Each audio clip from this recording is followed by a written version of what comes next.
जय हिंद दोस्तों, स्वागत है आपका आपके अपने चैनल AB मैथ्स YT में। आज हम लोग इस वीडियो में प्रश्न बैंक 2021-22 विषय रसायन शास्त्र कक्षा 11वीं इकाई 7 साम्यावस्था से संबंधित प्रश्न क्रमांक 1 से लेकर 20 तक के सॉल्यूशंस को देखेंगे, जो कि 2 अंक व 3 अंक वाले प्रश्नों में से हैं। यह वीडियो इस चैप्टर का पार्ट 4 है। इससे पहले इस चैप्टर से 3 वीडियोस अपलोड कर दिए गए हैं। जिसने नहीं देखा है, लिंक डिस्क्रिप्शन में जाकर जरूर देखिएगा। चलिए शुरू करते हैं। प्रश्न क्रमांक 1 है हमारे पास, H2O HCO3- HSO4- तथा NH3 ब्रॉन्स्टेड लॉरी तथा ब्रॉन्स्टेड क्षारक दोनों प्रकार से काम कर सकते हैं। प्रत्येक के लिए संगत संयुग्मी अम्ल तथा क्षारक लिखिए। तो यहाँ पे संयुग्मी अम्ल ये वाले हैं और संयुग्मी क्षार ये वाले हैं। H2O के लिए संयुग्मी अम्ल H3O+ है और संयुग्मी क्षार OH- है। ठीक है, यहाँ इसी तरह से मैंने आपके लिए सारे आंसर लिख रखे हैं, आप देख सकते हैं। नेक्स्ट प्रश्न है हमारे पास, पेय पदार्थ के नमूने में हाइड्रोजन आयन की सांद्रता 4 × 10⁻³ मोल है। इसका pH क्या होगा? तो यहाँ पे देखिए प्रश्न में दिया हुआ है हमारे पास में पेय पदार्थ के नमूने में H+ आयन की सांद्रता, यानी यहाँ पे हाइड्रोजन आयन की सांद्रता दी हुई है। तो हम क्या ज्ञात करेंगे? pH ज्ञात करेंगे। pH ज्ञात करने के लिए हमारे पास सूत्र होता है -log H+।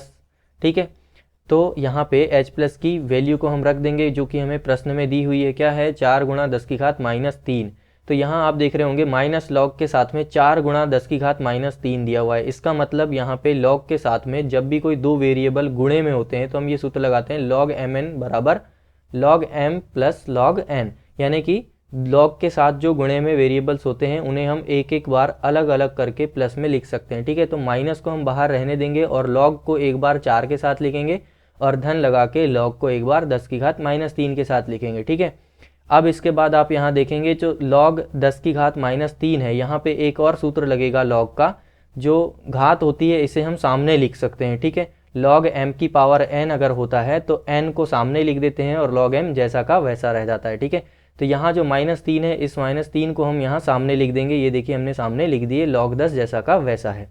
ठीक, अब हम क्या करेंगे, log 10 की वैल्यू हमारे पास होती है 1 और log 4 की वैल्यू होती है 0.620। ठीक है, तो यहाँ पे इन दोनों की वैल्यूज को हम यहाँ पे रख देंगे। ठीक, तो 3 के साथ 1 का गुणा होगा तो 3 जैसा का वैसा आ जाएगा और log 4 की वैल्यू हो जाएगी 0.62 -3। ठीक है, तो अब इस माइनस का मल्टीप्लाई हम अंदर करेंगे तो ये संख्या हमारे पास में प्लस की है, इसलिए ये माइनस की हो जाएगी और ये -3 है तो ये प्लस का 3 हो जाएगा। ठीक है, अब हम 3 में से 0.602 को घटा देंगे तो हमारे पास आंसर आ जाएगा 2.398। ये ही हमारा आंसर होगा। नेक्स्ट प्रश्न है हमारे पास, निम्नलिखित ऊष्माशोषी अभिक्रिया के अनुसार ऑक्सीकरण द्वारा डाइहाइड्रोजन गैस प्राकृतिक गैस से प्राप्त की जाती है। उसके लिए हमारे पास में यहाँ रिएक्शन लिखी हुई है CH4 + H2O = CO + 3H2। तो इसमें हमें दो प्रश्न पूछा है। पहला है उपरोक्त अभिक्रिया के लिए Kp का व्यंजक लिखिए और दूसरा है Kp अभिक्रिया मिश्रण का साम्य पर संगठन किस प्रकार प्रभावित होगा यदि दाब बढ़ा दिया जाए, ताप बढ़ा दिया जाए या उसमें उत्प्रेरक का प्रयोग हो। ठीक है, तो हम यहाँ पे दोनों प्रश्नों के आंसर देंगे। पहले हम क का आंसर देते हैं। क क्या कह रहा है, उपरोक्त अभिक्रिया के लिए Kp का व्यंजक क्या होगा। तो देखिए, आप जब भी आप जानते हैं जब अभिक्रिया इसमें इस तरफ जो होते हैं, लेफ्ट साइड जो होते हैं, ये हमारे पास क्या होते हैं, अभिकारक होते हैं। ठीक है, जैसे यहाँ पे A और B जो है ये क्या है, अभिकारक, और यहाँ N1 और ये जो N2 है ये क्या है, इसमें इनके मोलों की संख्या। ठीक उसी तरह C और D जो है ये क्या है, उत्पाद, और इसमें M1 और M2 क्या है, इसमें इसके मोलों की संख्या। ठीक इसी तरह से ये रिएक्शन दी हुई है हमारे पास। तो इसमें अगर इस तरह की रिएक्शन दी हुई होती है तो हम इसका Kp का व्यंजक किस तरह से लिखते हैं, PCm1 ऊपर पावर में लिखते हैं गुणा PDm2। तो ठीक इसी तरह से हम इस व्यंजक की तरह हम इस अभिक्रिया के लिए भी यहाँ पे इसका Kp का व्यंजक लिखेंगे। ठीक है, तो ये क्या होगा हमारे पास में, देखिए सबसे पहले ऊपर क्या लिख रहे हैं हम लोग, C और D यानी कि उत्पाद लिख रहे हैं। ठीक है ना, तो वैसे ही हम यहाँ पे उत्पादों को पहले लिख देंगे। Kp = क्या होगा, PCO। देखिए उत्पाद क्या है यहाँ पे, CO, और इसके मोलों की संख्या 1 है इसलिए 1 ही रहेगा। ठीक इसी तरह H2 के 3 मोल हैं तो यहाँ पे हमने PH2 और ऊपर घात में 3 लिख दिए। ठीक, बटे लगाएंगे हम और नीचे इस तरफ क्या लिखेंगे, नीचे में अभिकारक को लिखेंगे। अभिकारकों में भी पावर 1 ही आएगी क्योंकि इनके मोलों की संख्या 1 ही है। CH4 भी 1 है और H2O भी 1 है। ठीक है, तो यही अभिष्ट व्यंजक होगा हमारा Kp के लिए।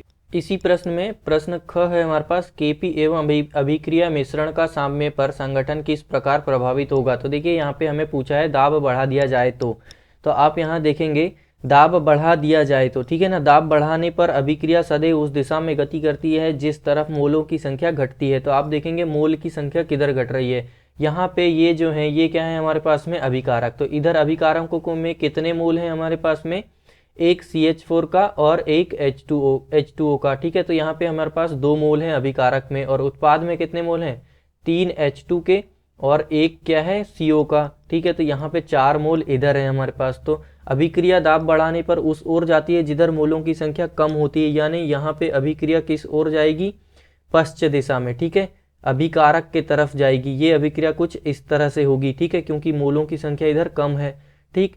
और अगर मोलों की संख्या इधर कम है और अभिक्रिया इस तरफ गति कर रही है, इसका मतलब यहाँ पे उत्पाद की मात्रा घटेगी और अभिकारक की मात्रा क्या होगी, बढ़ जाएगी, ठीक है। और जब भी अभिकारक की मात्रा बढ़ेगी तो Kp का मान घटेगा, ये बढ़ेगा लिख दिया हूँ, सॉरी, यहाँ क्या होगा, ये घटेगा, ठीक है, Kp का मान घटेगा, ठीक। इसी तरह सेकंड ऑप्शन देखते हैं क्या है, ताप बढ़ा दिया जाए। तो ताप बढ़ाने पर क्या होता है, जब भी अभिक्रिया ऊष्माक्षेपी होती है तो ताप बढ़ाने पर अभिक्रिया पश्चिम दिशा में जाती है, लेकिन ये अभिक्रिया क्या है, ऊष्माशोषी अभिक्रिया है, और ताप बढ़ाएंगे तो अभिक्रिया अग्र दिशा में होगी और उत्पाद की मात्रा बढ़ जाएगी और इसका आंशिक दाब बढ़ जाएगा, इसलिए Kp का मान भी बढ़ जाएगा, ठीक है। देखिए यहाँ पे Kp और इसके साथ हम यहाँ ऊपर क्या लिखते हैं, उत्पादों को लिखते हैं, है ना, और नीचे अभिकारक लिखते हैं। तो हम अगर कहें अभिकारक की संख्या बढ़ेगी, यानी दाब बढ़ाते हैं तो अभिकारक की संख्या बढ़ती है ना, क्योंकि यहाँ पे क्या है, अभिकारक के मोल कम है, ठीक। तो अभिकारक बढ़ेंगे तो Kp का मान कम हो जाएगा।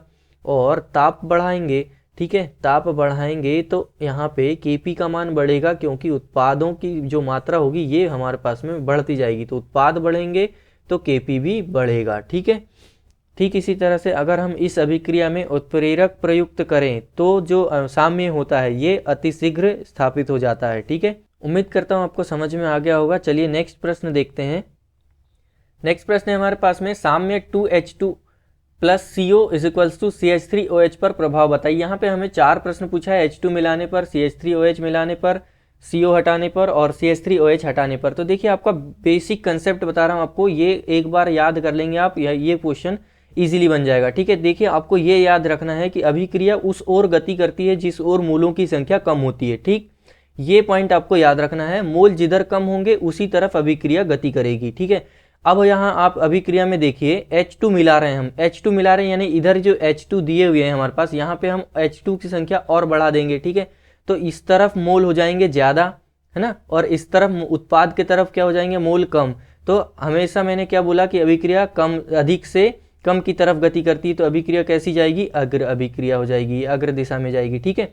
नेक्स्ट क्या बोला है हमें, CH3OH मिलाने पर। अब हम क्या कर रहे हैं, उत्पाद की तरफ CH3OH दिया हुआ है तो इधर इसको हम बढ़ा देंगे, ठीक है। तो ये जैसे ही बढ़ा देंगे यानी कि अब उत्पादों में मोलों की संख्या बढ़ जाएगी, तो ये अभिक्रिया किस तरफ चली जाएगी, पश्चिम दिशा में जाएगी, ठीक। फिर CO हटाने पर, यानी अभिकारक की तरफ CO है और इसको हम क्या कर रहे हैं, हटा दे रहे हैं, तो इधर कम हो जाएंगे उत्पाद, तो इधर कम होंगे यानी अभिक्रिया फिर से पश्चिम दिशा में चली जाएगी, ठीक है। फिर क्या कर रहे हैं, CH3OH हटाने पर, यानी अब हम उत्पाद की तरफ से CH3OH हटा रहे हैं तो कम इस तरफ हो जाएंगे मोल। तो जब भी मैंने क्या बोला कि अभिक्रिया किस तरफ गति करती है, अधिक से कम की तरफ, तो अब यहाँ पे उत्पाद की तरफ से हम CH3OH हटा देंगे तो अभिक्रिया किस तरफ चली जाएगी, अग्र दिशा में चली जाएगी, ठीक है। तो एक बेसिक कंसेप्ट याद रखेंगे आप कि अभिक्रिया जो होती है वो उस तरफ गति करती है जिधर मोलों की संख्या कम होती है, ठीक। ये क्वेश्चन इजीली बन जाएगा। अगला प्रश्न है हमारे पास, 4 ग्राम NaOH को शुद्ध जल में घोलकर 500 ml विलयन तैयार किया गया, इस विलयन का pH मान क्या होगा। तो pH मान ज्ञात करने के लिए हमें क्या चाहिए होता है, मोलर सांद्रता। और यहाँ NaOH जो है इसमें ये अपने आयनों में वियोजित किस तरह से होगा, Na+ और OH- आयन में, ठीक है। तो हम क्या करेंगे, OH- आयन की सांद्रता ज्ञात कर लेंगे। तो ये क्या होता है, मोल बटे आयतन, वो भी लीटर में। तो मोल फाइंड करेंगे हम सबसे पहले। तो मोल फाइंड कैसे करते हैं, W/m, ठीक है। इसमें जो W होता है ये ग्राम में वेट होता है, जो कि हमें क्या दिया हुआ है, 4, और m क्या होता है, मोलर मास यानी कि आणविक द्रव्यमान। वो कितना निकलेगा, NaOH का, सोडियम का परमाणु भार 23 और ऑक्सीजन का 16 और हाइड्रोजन का 1, तो टोटल कितना आया, 40, ठीक है। तो 4/40 यहाँ पे आया और इसे सॉल्व करेंगे तो हम क्या निकल के आएगा, 0.1। ठीक है, ये क्या निकल के आए, मोल। और हमें आयतन चाहिए लीटर में, तो आयतन के लिए यहाँ पे 500 ml दिया हुआ है, तो 500 ml को लीटर में बदलने के लिए क्या करेंगे हम, 500/1000 कर देंगे और ये लीटर में हो जाएगा। ठीक है, तो 0.1/500/1000 हो जाएगा और इसे जब हम सॉल्व करेंगे तो हमारे पास आएगा 0.2 मोल। ठीक है, तो ये इसकी मोलर सांद्रता निकल के आ गई। OH माइनस आयन की सांद्रता 0.2। ठीक, अब हम क्या करेंगे, सिंपली POH ज्ञात कर लेंगे। POH ज्ञात करने के लिए फॉर्मूला होता है हमारे पास minus log OH minus ion सांद्रता। तो इसमें इसकी सांद्रता हमने फाइंड कर ली है 0.2। अब 0.2 को आप लिख सकते हैं 2/10 और यहाँ पे अब हम लॉग का सूत्र लगा देंगे, क्योंकि जब भी लॉग के साथ में m/n होता है तो log m minus log n इसको हम लिख सकते हैं। तो माइनस को बाहर रहने देंगे और लॉग को एक बार 2 के साथ माइनस लॉग को एक बार 10 के साथ लिख देंगे। ठीक है, अब इसमें log 2 की वैल्यू होती है हमारे पास में 0.3010 और log 10 की वैल्यू होती है 1। ठीक है, तो इन दोनों वैल्यूज़ को हम यहाँ पे रख के सॉल्व कर देंगे। हमारे पास में POH निकल के आ जाएगा 0.699 और जब एक संबंध आप जानते हैं PH plus POH is equals to होता है 14, तो ये संबंध, इस संबंध से हम क्या करते हैं, PH मान ज्ञात कर लेते हैं। ठीक है, तो PH के जगह PH और POH के जगह हमने जो वैल्यू निकाले हैं ये रख देंगे 0.699 और बराबर 14। जब हम इसे सॉल्व करेंगे हमारे पास आंसर आ जाएगा 13.301। ठीक है, नेक्स्ट प्रश्न है हमारे पास, संयुग्मी अम्ल क्षार युग्म क्या है।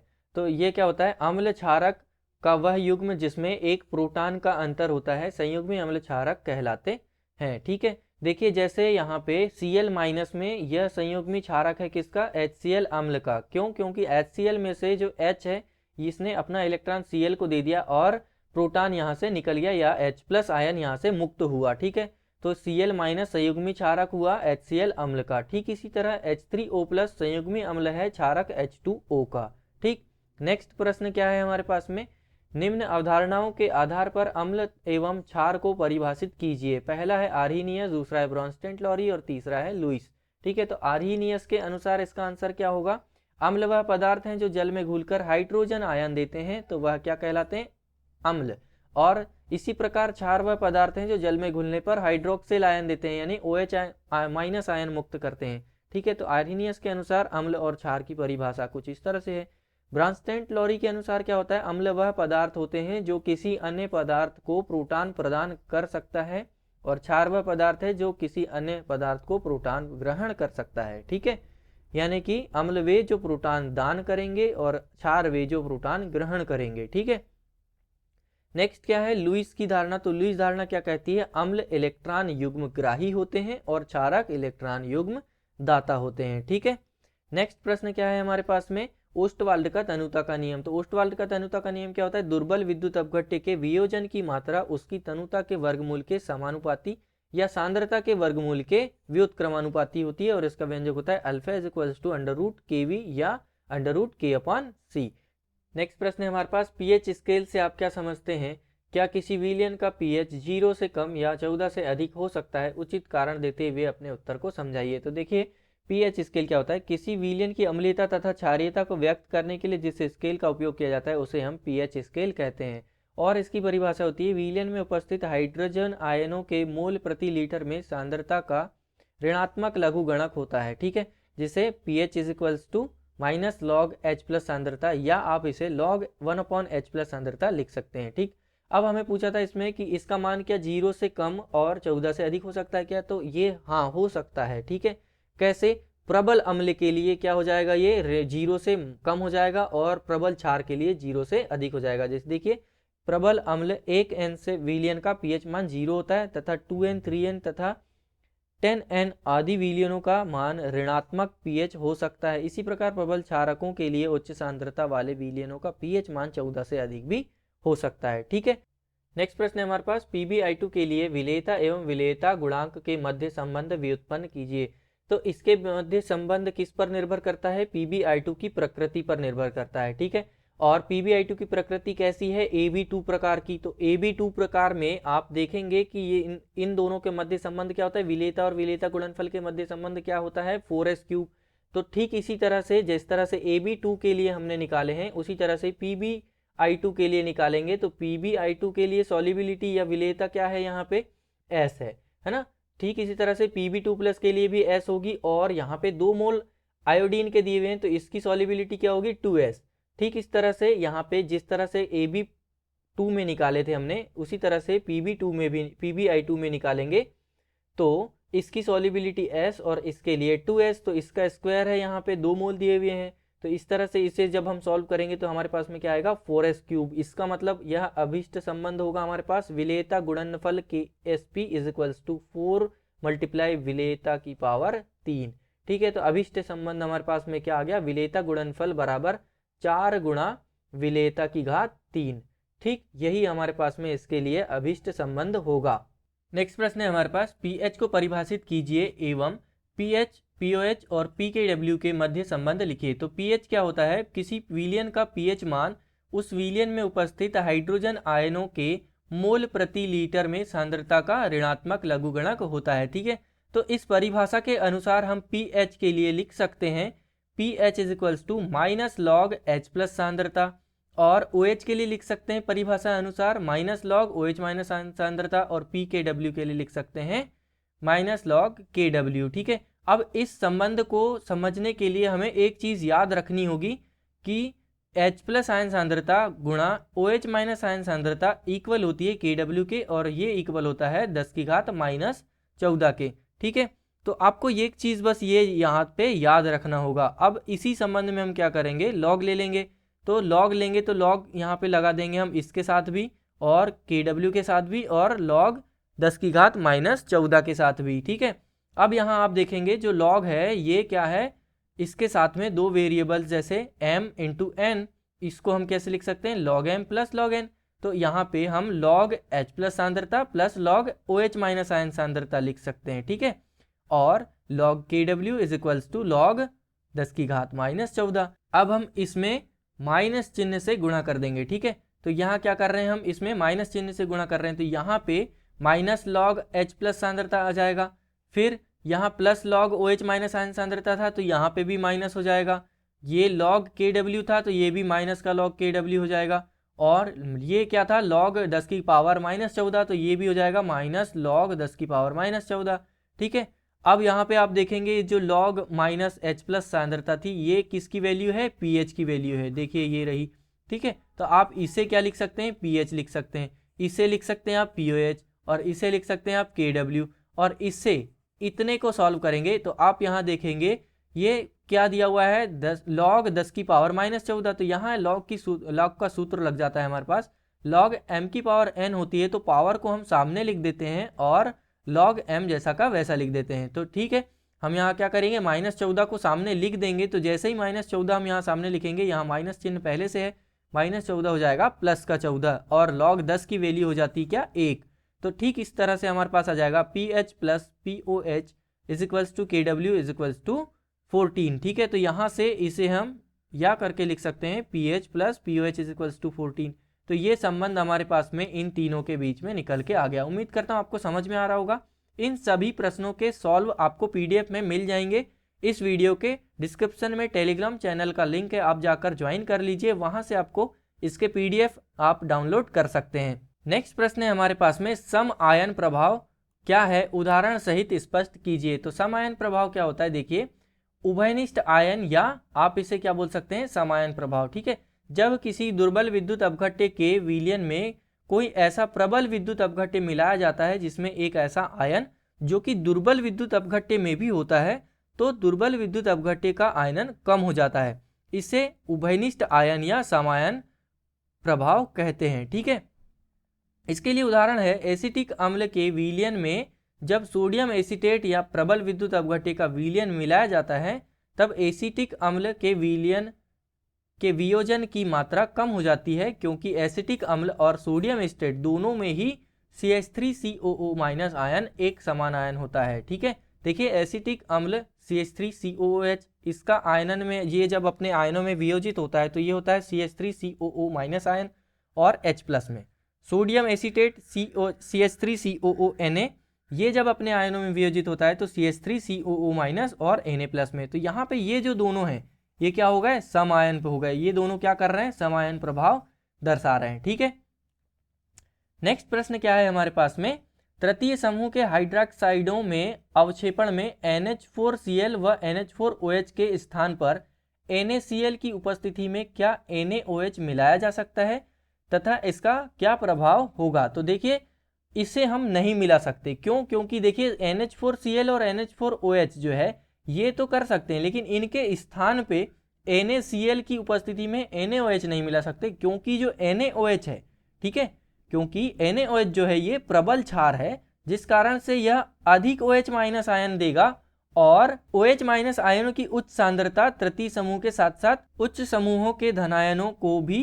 अवक्षेपित कर देगा। इसलिए हम यहाँ पे NaCl की उपस्थिति में NaOH नहीं मिला सकते। ठीक है, नेक्स्ट प्रश्न है हमारे पास, लवण जल अपघटन क्या है, एक उदाहरण दीजिए। तो किसी लवण का जल द्वारा अपने मूल अवयवों में विभक्त होना लवण का जल अपघटन कहलाता है। ठीक है, और इसमें एक अवयव दुर्बल होना अति आवश्यक होता है। नेक्स्ट प्रश्न है हमारे पास में, जल अपघटन की कोटि या मात्रा क्या है, समझाइए। ठीक है, तो जल अपघटन की कोटि क्या होती है? किसी लवण के जल अपघटन की क्रिया में साम्यावस्था होने तक संपूर्ण लवण का जो प्रभाज या प्रतिशत जल अपघटित होता है उसे हम जल अपघटन की कोटि कहते हैं या मात्रा कहते हैं। इसे हम H से प्रदर्शित करते हैं और इसके बराबर H = क्या होता है? लवण के जल अपघटन में अपघटित मोलों की संख्या बटे लिए गए लवण के संपूर्ण मोलों की संख्या। ठीक है, नेक्स्ट प्रश्न क्या है हमारे पास में, विलेयता गुणनफल क्या है? तो विलेयता गुणनफल क्या होता है? निश्चित ताप पर किसी विद्युत अपघट्य के संतृप्त विलयन में उपस्थित आयनों की मोलर सांद्रताओं का गुणनफल को उस विद्युत अपघट्य का उस ताप पर विलेयता गुणनफल कहते हैं। ठीक है, नेक्स्ट प्रश्न है हमारे पास, सम आयन प्रभाव। तो देखिए सम आयन प्रभाव हमने अभी पिछले प्रश्न में भी देखे थे, ये सेम है, तो आप इसे पढ़ सकते हैं। नेक्स्ट प्रश्न क्या है हमारे पास में, द्रव्य अनुपाती क्रिया का नियम क्या है? ठीक है, द्रव्य अनुपाती क्रिया का नियम क्या होता है? सन 1867 में पीटर वागे तथा गुलबर्ग ने यह नियम प्रतिपादित किया और हमें बताया कि स्थिर ताप पर किसी पदार्थ की क्रिया करने की दर उस पदार्थ के सक्रिय द्रव्यमान के समानुपाती होती है। ठीक है, उसका सक्रिय द्रव्यमान, तो सक्रिय द्रव्यमान समझ लीजिए पहले आप। सक्रिय द्रव्यमान क्या होता है? किसी भी अणु के अंदर उसके कण का जो रियल वेट है वो हम क्या कहते हैं? उसे हम एक्टिव मास जो होता है उसे हम क्या कहते हैं? सक्रिय द्रव्यमान। ठीक है, और यदि अभिक्रिया में एक से अधिक अभिकारक भाग ले रहे हो तो रासायनिक अभिक्रिया की दर क्रियाकारी पदार्थों के सक्रिय द्रव्यमान के गुणनफल के समानुपाती होती है। नेक्स्ट प्रश्न है हमारे पास, साम्य स्थिरांक Kp व Kc में संबंध स्थापित कीजिए। तो देखिए यह प्रश्न थोड़ा सा बड़ा था, इसलिए मैंने इसे एडजस्टमेंट करके लिखा है, आप इसे समझने का प्रयास करें। साम्य स्थिरांक Kp व Kc में संबंध, देखिए निम्नलिखित अभिक्रिया पर विचार करने पर, इस अभिक्रिया में हम क्या करेंगे? विचार करेंगे। ये क्या है? अभिकारक, और इसमें N1 और N2 क्या है? अभिकारकों के मोलों की संख्या। इधर क्या है? उत्पाद। C और D क्या है? उत्पाद। इसमें M और M2 जो है ये क्या है? उत्पाद के मोलों की संख्या। तो द्रव्य अनुपाती क्रिया के नियम से Kc का व्यंजक क्या हो जाएगा यहाँ पे हमारे पास? C, यानी इधर ऊपर क्या रहते हैं? उत्पाद के मोलर सांद्रता और उसके मोलों की संख्या उसकी घात में आ जाते हैं। ठीक है, ठीक नीचे अभिकारक और उसके मोलों की संख्या उसकी घात में। तो ये समीकरण नंबर 1 हो गया हमारे पास में। अगला क्या? मोलर सांद्रता के स्थान पर आंशिक दाब का प्रयोग करने पर, जब भी हम इसमें आंशिक दाब का प्रयोग करेंगे यानी कि ये कोष्टक हटा देंगे, ये क्या है? मोलर सांद्रता। अब इसमें हम क्या कर रहे हैं? आंशिक दाब लगा रहे हैं यानी कि P। ठीक है, तो Kp का व्यंजक क्या हो जाएगा हमारे पास? PCm m1 into PDm2 upon PaN1 into PbN2, ऊपर उत्पाद और नीचे अभिकारक। तो ये समीकरण नंबर 2 हो जाएगा हमारे पास में। अब आप जानते हैं अभी आदर्श गैस समीकरण क्या होता है? Pv = nRT। ठीक है, यहाँ पे से हम V को इस तरफ ट्रांसफर कर रहे हैं, तो P = क्या हो जाएगा हमारे पास में? N/V RT, और N/V क्या होता है? C, यानी कि मोलर सांद्रण। ठीक है, तो अब हम क्या करेंगे? N/V के जगह C रख देंगे। ठीक है, तो हमारे पास में क्या आ जाएगा? P = CRT। ठीक है, जब हम P = CRT लिखेंगे तो अब हम यहाँ पे इस तरफ आएंगे, आप A, B, C और D गैसों के लिए हम यहाँ पे PA निकाल सकते हैं। PA जब निकालेंगे तो इसे लिख सकते हैं C और A के जगह मोलर सांद्रण A RT। ठीक इस तरह से PB, PC और PD के लिए निकाल लेंगे। ठीक है, अब हम इन मानों को क्या करेंगे? समीकरण नंबर 2 में रखेंगे, इसमें रख देंगे हम। ठीक है ना, इसको हम इसमें समीकरण नंबर 2 में रखेंगे। अब इसके बाद में हम क्या करेंगे? ये जो उत्पाद और अभिकारक के जो मूल हैं इन्हें हम अलग लिख देंगे और RT वाले जो पद हैं इनको हम अलग अलग लिख देंगे। ठीक है, तो ये देखिए हमने यहाँ पे RT वाले पद अलग लिख दिए और ये जो है ये हमने अलग लिख दिए। तो अब आप इसे क्या कह सकते हैं, ये क्या है KC। ये देखिए समीकरण नंबर 1 से मैच कर रहा है ये, ठीक है।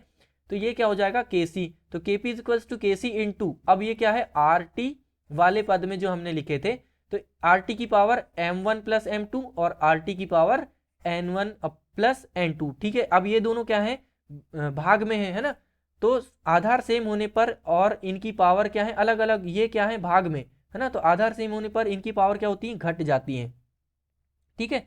तो M1 plus M2 minus N1 plus N2 हो जाएगा। यहाँ पे RT की पावर में क्या हो जाएगा, M1 plus M2 minus N1 plus N2 हो जाएगा, ठीक है। और डेल एन कैसे निकालते हैं हम लोग, डेल एन निकालते हैं उत्पाद के मोल माइनस क्रियाकारी के मोल, ठीक है। तो ये M1 plus M2 is minus N1 plus N2 is equal to क्या हो जाएगा, डेल एन, है ना। तो आप M1 plus M2 minus N1 plus N2 को क्या लिख सकते हैं, डेल एन, ठीक है। और जब भी अभिक्रिया में अभिकारक और उत्पाद है ना दोनों के मोलों की संख्या सेम हो जाती है तो डेल एन की वैल्यू क्या हो जाती है, 0। तो डेल एन की वैल्यू 0 हो जाएगी, यानी RT की पावर में डेल एन था, यहाँ पे हमने क्या किया, डेल एन को रख दिए और डेल एन के जगह हमने क्या कर दिया अब 0, तो RT की पावर 0 हो गई। और किसी की भी पावर 0 होती है इसका मतलब उसकी वैल्यू क्या होती है, 1। तो आप RT की जगह क्या लिख सकते हैं, 1, और 1 का मल्टीप्लाई KC से करेंगे तो KC ही आएगा। तो इस तरह से KP is equals to KC हमारे पास में इन दोनों के बीच संबंध आ गया है। उम्मीद करता हूँ आपको समझ में आ रहा होगा। इस वीडियो के सभी सॉल्यूशंस आपको PDF के रूप में प्रोवाइड करा दिए जाएंगे, ठीक है। नेक्स्ट प्रश्न है हमारे पास, ली सातिली सिद्धांत क्या है, इस सिद्धांत का उपयोग करते हुए निम्न अभिक्रिया पर ताप, दाब और सांद्रता का प्रभाव स्पष्ट कीजिए। तो यहाँ पे हमारे पास में अभिक्रिया दी हुई है, ये क्या है, अमोनिया निर्माण की हैबर प्रक्रम विधि दी हुई है, ठीक है। इसमें del H is equals to क्या दिया हुआ है, -Q। तो यहाँ आप देखेंगे जो -Q दिया हुआ है, -Q का मतलब क्या होता है, ऊष्मा यहाँ से उत्सर्जित हो रही है, इसका मतलब यह ऊष्मा क्षेपी अभिक्रिया है, ठीक है। ली सातिली सिद्धांत क्या कहता है कि जब भी हम ताप, दाब, सांद्रता आदि कारकों में से किसी एक में परिवर्तन करते हैं तो साम्यावस्था उस दिशा में विस्थापित होती है जहां कारक में परिवर्तन का प्रभाव निरस्त हो जाता है। यह भौतिक एवं रासायनिक दोनों अभिक्रियाओं के लिए साम्यावस्थाओं पर लागू होता है, ठीक है। तो N2 plus 3H2 is equals to 2NH3। अब आप यहाँ देखेंगे जब भी हम दाब बढ़ाते हैं तो अभिक्रिया उस ओर अग्रसित होती है जिधर मोलों की संख्या क्या होती है, घटती है, ठीक है। तो आप यहाँ देखेंगे उत्पाद और अभिकारक में अभिकारक के तरफ मोलों की संख्या ज्यादा है और उत्पाद की तरफ मोलों की संख्या कम है, तो ये अभिक्रिया कैसी जाएगी, अग्र दिशा में, ठीक है, क्योंकि उत्पाद के मोल कम है। तो जब भी हम दाब बढ़ाएंगे तो अभिकारक ये अभिक्रिया कैसी होगी, अग्र दिशा चलेगी और अमोनिया का उत्पादन बढ़ जाएगा, ठीक है। अब ये चूंकि अभिक्रिया क्या है, ऊष्मा क्षेपी अभिक्रिया है, तो ताप बढ़ाने पर क्या होगा, अभिक्रिया बाईं ओर चली जाएगी और निम्न ताप करने पर अभिक्रिया दाईं ओर अग्रसित हो जाएगी, इसलिए ताप बढ़ाने पर उत्पादन कम होगा। तो हमें क्या करना पड़ेगा, यहाँ पे निम्न ताप करना पड़ेगा, तब उत्पादन ज्यादा होगा, ठीक है। सांद्रता का प्रभाव क्या होगा, जब भी हम इसमें N2 और 3H2 इनकी सांद्रता बढ़ाएंगे तो अमोनिया ज्यादा प्राप्त होगा। तो साम्यावस्था पर अभिकारकों की सांद्रता बढ़ाने से अमोनिया का उत्पादन बढ़ जाता है। उम्मीद करता हूँ आपको सारे क्वेश्चंस ठीक से समझ में आए होंगे। वीडियो पसंद आता है तो इसे लाइक करके शेयर जरूर करें और चैनल को सब्सक्राइब करके नोटिफिकेशन ऑन कर लें ताकि इसी तरह के वीडियोस आपको सबसे पहले मिल जाएं। धन्यवाद।